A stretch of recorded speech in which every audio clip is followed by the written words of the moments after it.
Daphne. Scene 1. Cupid is playing with his bow and arrows on Parnassus.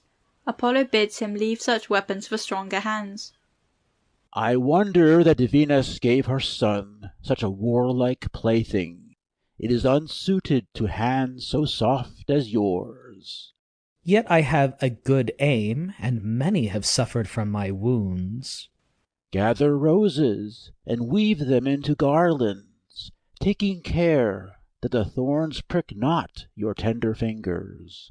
That would be fitter employment for you than shooting those little arrows. Little they may be, yet my arrows can sting.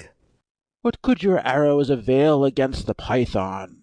Huge was the monster which lived in the slime and hid in the caves of Parnassus. Yet I slew the ruddy-faced serpent here on the heights of Parnassus with 1,000 arrows. Lay aside the childish bows and arrows. Content yourself with the torch which Venus gave you. Leave warlike weapons for those who know how to use them. Let your bow shoot all things, Phoebus. My bow shall shoot you. And as much as all animals fall short of you, so much is your glory less than mine. Know that my quiver contains 2 kinds of arrows, those which awaken love and those which repel. Of this ere long you shall have proof. Scene 2. Cupid is on a rock of Parnassus with Venus. He draws a blunt arrow from his quiver. What will you do, my son, with the blunt, leaden-tipped arrow?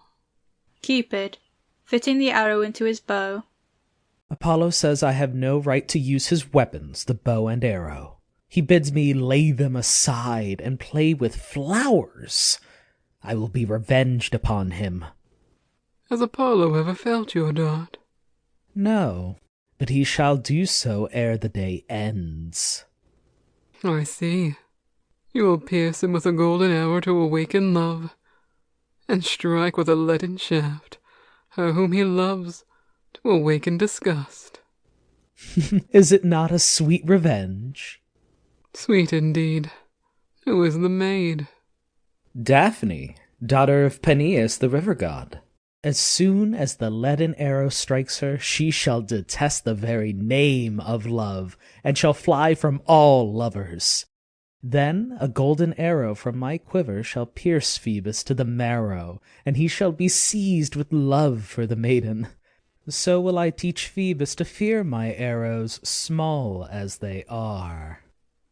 It is a fitting revenge, truly, and worthy of my son Cupid.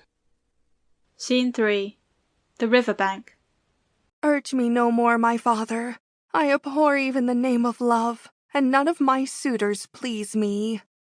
Yet, Daphne, hear reasonable words, and do not be guilty of folly. I care only for hunting. I care not for lovers. Listen to the voice of Peneus, your father, who loves you and would teach you wisdom. Now, in the springtime of youth, suitors are indeed plenty, but you despise them all. Running alone in the deep woods, with disordered dress and careless mien, you look upon all mankind with scorn and contempt. Soon your suitors will grow cold, and in the wintry days you will be left alone, forlorn.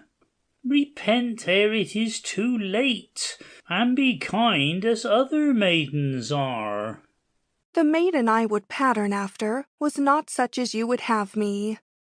What maiden do you seek to imitate? Diana, the huntress. Foolish one, too late you will see your mistake. Daphne, beseechingly. Dear father, grant me this favor, I entreat you, that I may always remain unmarried like Diana. I consent, yet your own face will forbid it. Scene 4. A meadow. Apollo, in love with Daphne, pursues her everywhere. She shuns him. Where is the cruel Daphne, who continually flees from me? I would give all the world for a kind word from her, but she will not give it. Even now she comes this way, yet she will not deign to give me a look or a word. Daphne runs by swiftly, her hair hanging loose on her shoulders. Apollo follows, hoping to detain her. Stay, daughter of Peneus. I am not a foe. Do not fly from me, as the lamb flies from the wolf. You make me miserable, for fear you should fall and hurt yourself on these stones, and I should be the cause. Pray, run slower, and I will follow slower. Daphne runs off. Apollo continues speaking to the empty air. I am no clown, no rude peasant. Jupiter is my father. I am Apollo, god of song and of the lyre. My arrows fly true to the mark. But alas, an arrow more fatal than mine has pierced my heart. I am the god of medicine, and know the virtues of all healing plants. Yet I suffer a malady that no balm can cure. Scene 5. Daphne, fearing that Apollo is about to overtake her, calls to Peneus for aid. He changes her to a laurel tree. Daphne, running in haste, looking back fearfully as if pursued. Apollo, the hateful pursuer, gains upon me. My strength fails. I can go no farther. Help me, Peneus, my sire. Open the earth to enclose me, or change my form. Quick, before he comes. Daphne goes out. Peneus, invisible. Fear not, Daphne.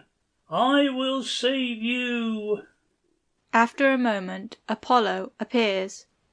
Daphne is lost to me forever.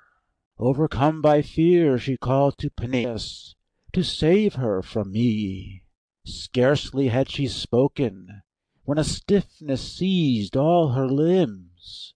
Her body was enclosed in the tender bark. Her hair became leaves. Her arms became branches. Her feet became fixed in the ground as roots. Her face became a treetop, unlike its former self in all but beauty. Then I spoke these words: O Daphne, since you cannot be my wife, you shall be my tree. I will wear you for my crown. With you I will decorate my harp and quiver.